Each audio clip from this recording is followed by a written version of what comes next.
Bonjour, donc je m'appelle Marion, je suis une ancienne DRH, je sais ce mot fait peur, et à travers ce parcours de DRH et de ressources humaines et de HR-BP, j'ai fait le constat que j'avais besoin de me rapprocher des collaborateurs et d'être au plus proche d'eux, et finalement c'est au travers de la formation que je me trouve aujourd'hui pleinement épanouie et que je suis donc directrice pédagogique et formatrice chez SkillsD. Mon travail principalement c'est de concevoir des formations pour les clients, donc qui soient vraiment adaptées en fait aux enjeux du client et que ça puisse faire vraiment écho finalement aux participants. Et pour ça, il faut vraiment se mettre dans le bain, bien comprendre le métier de nos clients et proposer des formations les plus adaptées. Voilà. Et donc après, j'anime ces formations. Je les conçois et je les anime. Je pense que ce serait la téléportation, parce que je trouverais ça cool à la fin de sa journée de me dire je peux partir dans les Caraïbes pour me détendre, boire une pina colada. Alors ça va peut-être surprendre, mais ce serait ma grand-mère. Pourquoi ? Parce que pour moi, les super-héros, c'est les personnes qui inspirent, qui redonnent le sourire, qui sauvent les gens. Et finalement, je trouve que ma grand-mère, à chaque fois qu'on venait la voir, on repartait avec le sourire. Et je trouve que c'est un super pouvoir de pouvoir redonner le sourire à tout le monde. Donc voilà. Eh bien, ce serait l'humour. Pourquoi l'humour ? Parce que finalement, ça permet de prendre du recul sur une situation, d'être capable de l'analyser et d'être capable d'en rire. Et je pense qu'il faut être capable de rire de tout dans la vie, surtout dans le monde professionnel, et d'avoir de la bienveillance à la fois envers les autres et à la fois envers soi. Donc clairement, pour moi, ce serait l'humour. C'est une soft skill, En vrai, je me pose la question, moi je dirais oui, non, ça rentre pas dans les soft skills, l'humour. Alors dans ces cas-là, ce serait la résilience, parce que c'est ce qui finalement permet de rebondir quand on a vécu un événement marquant dans sa vie, plutôt négatif, mais même positif, et je trouve que l'humour permet de parvenir à cette résilience qui est dure à trouver, parce qu'il faut se renouveler constamment, il faut constamment être capable de s'adapter à de nouvelles situations, et arriver à prendre du recul par rapport à ça, je me dis que l'humour finalement c'est une bonne technique. Ce serait les Chroniques de San Francisco. En fait, c'est un bouquin qui dépeint des personnages qui évoluent en fait, au fur et à mesure des années à San Francisco. Et déjà, c'est une ville que j'adore. Et je trouve ça passionnant de voir en fait toutes les situations dans lesquelles ils sont.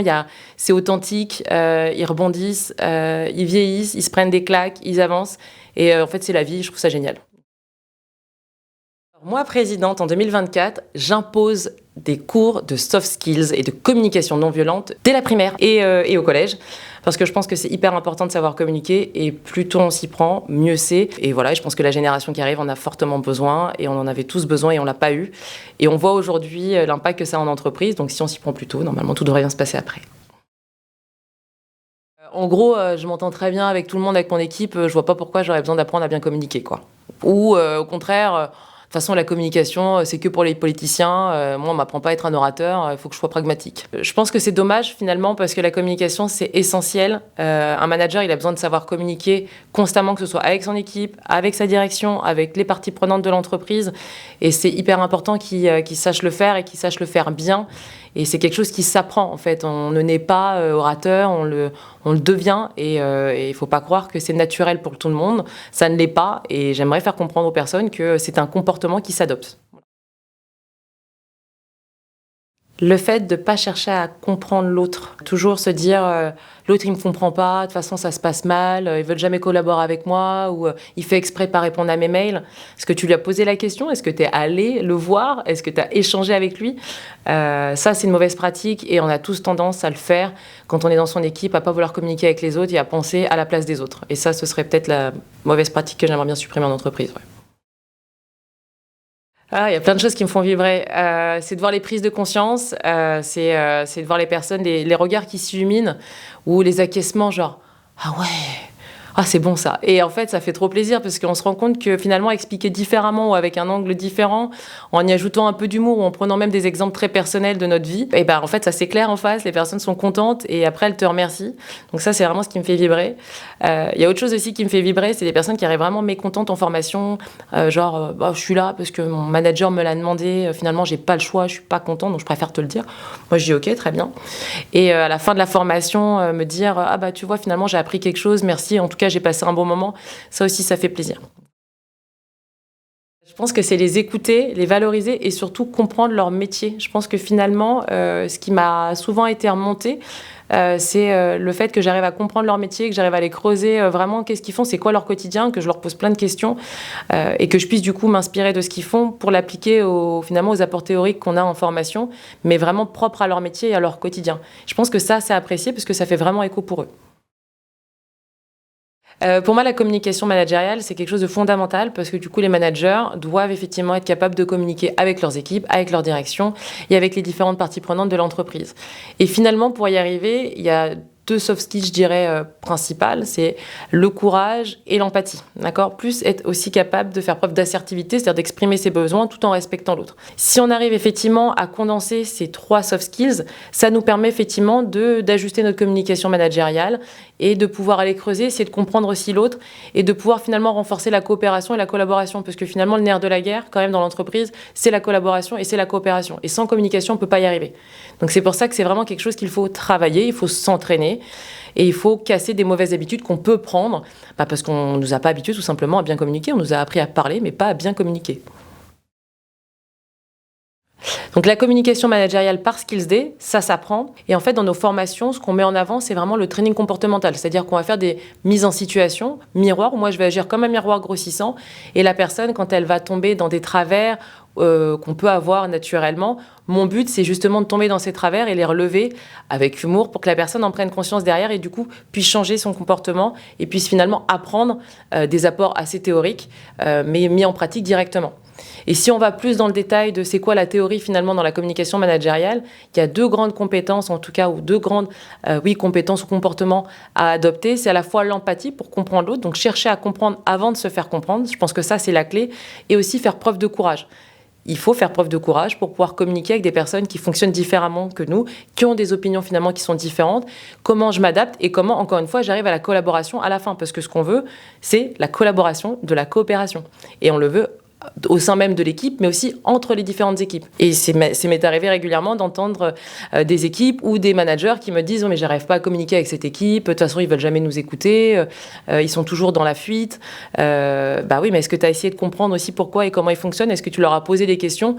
Bah non, mais en fait, je sais. Non, va poser des questions, sors de tes croyances et va à la rencontre de l'autre pour essayer de le comprendre et voilà.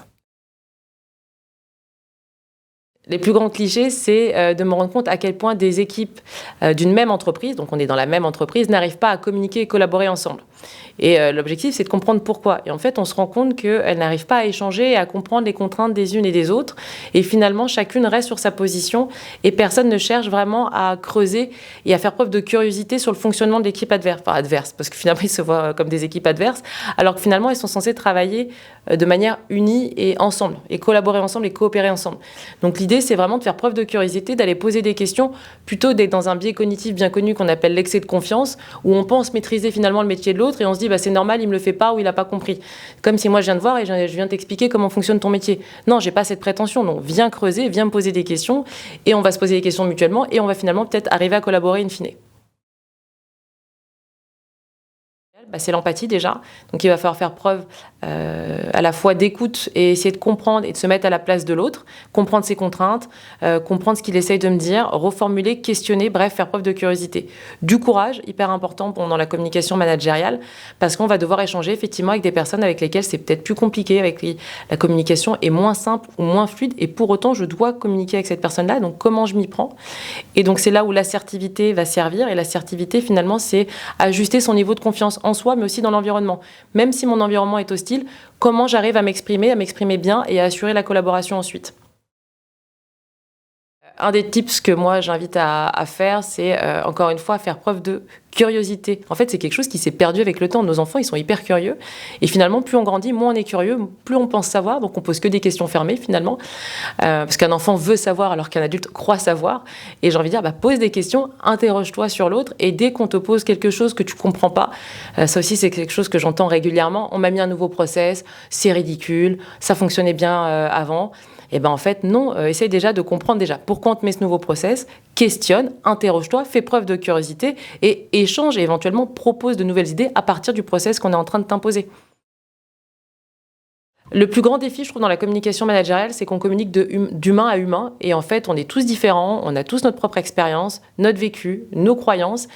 Et c'est compliqué de passer outre et de se mettre finalement à la place de l'autre. Donc finalement, vu que la communication, c'est faire preuve d'empathie et de courage et de se mettre à la place de l'autre, il va falloir effectivement s'adapter et accepter beaucoup de différences, se remettre en question et accepter que quelqu'un puisse clairement avoir un point de vue différent. Et c'est OK. C'est plutôt après, OK, tu as ce point de vue, moi j'ai ce point de vue, comment on avance ensemble ? ensemble. C'est vraiment le plus grand défi pour moi, c'est le fait qu'on soit tous différents finalement.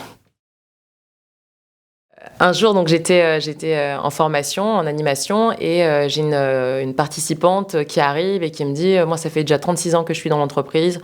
J'en ai eu des formations en management, en relations clients. Je vois vraiment pas ce que tu peux m'apprendre.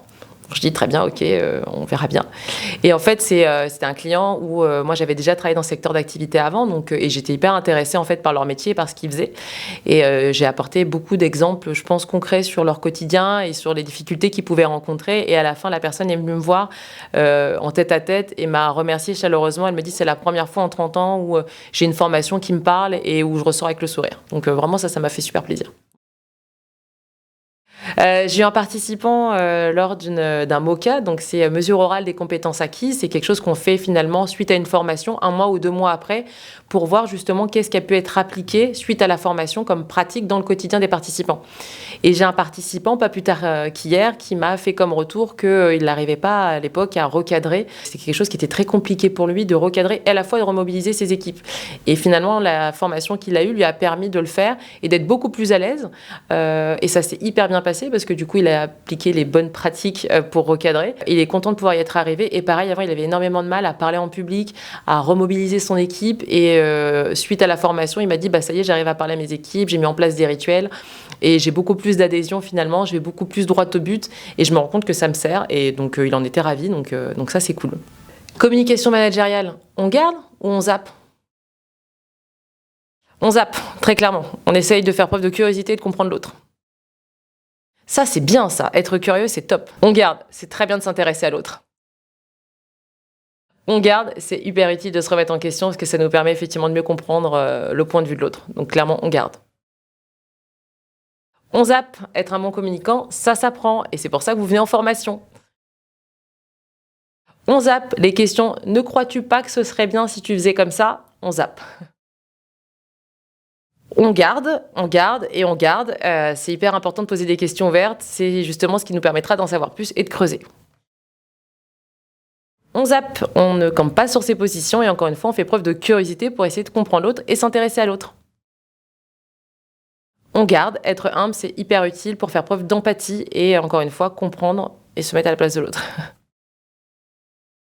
On garde, c'est hyper important de se préparer. Il faut avoir un objectif en tête et une intention quand on veut effectivement prendre la parole ou avoir un échange. On zappe, c'est contre-productif et surtout, ça crée un ascenseur émotionnel. On zappe, il faut plutôt dire « j'ai un avis différent, voici ce que je te propose ». On garde, c'est hyper important de travailler son estime de soi pour pouvoir prendre la parole sereinement et pouvoir exprimer ses besoins tout en respectant les besoins de l'autre. On garde, c'est hyper important de travailler sa communication, c'est la base même de la collaboration et de la coopération d'entreprise. Et très clairement, c'est la coopération et la collaboration d'entreprise qui permet à l'entreprise de prospérer et de grandir. Donc clairement, on garde. Pour moi, c'est l'emoji avec les étoiles dans les yeux. Clairement, pourquoi ? Parce que finalement, c'est ce qu'on a envie de provoquer en formation. Et je trouve qu'il donne le sourire, il donne le smile. Et donc voilà, c'est mon emoji préféré. Il y a celui-là, et j'utilise l'autre aussi, c'est le smiley avec les lunettes noires. Genre la classe. Ça en jette, tu vois. Genre là, je maîtrise. Mais pour me la péter, tu vois. Tu sais, j'ai sorti un truc genre pile au bon moment, genre grande classe. Pour en savoir plus sur la communication managériale, rendez-vous sur les réseaux sociaux, en live sur les shots et la Skills Week, et surtout en formation.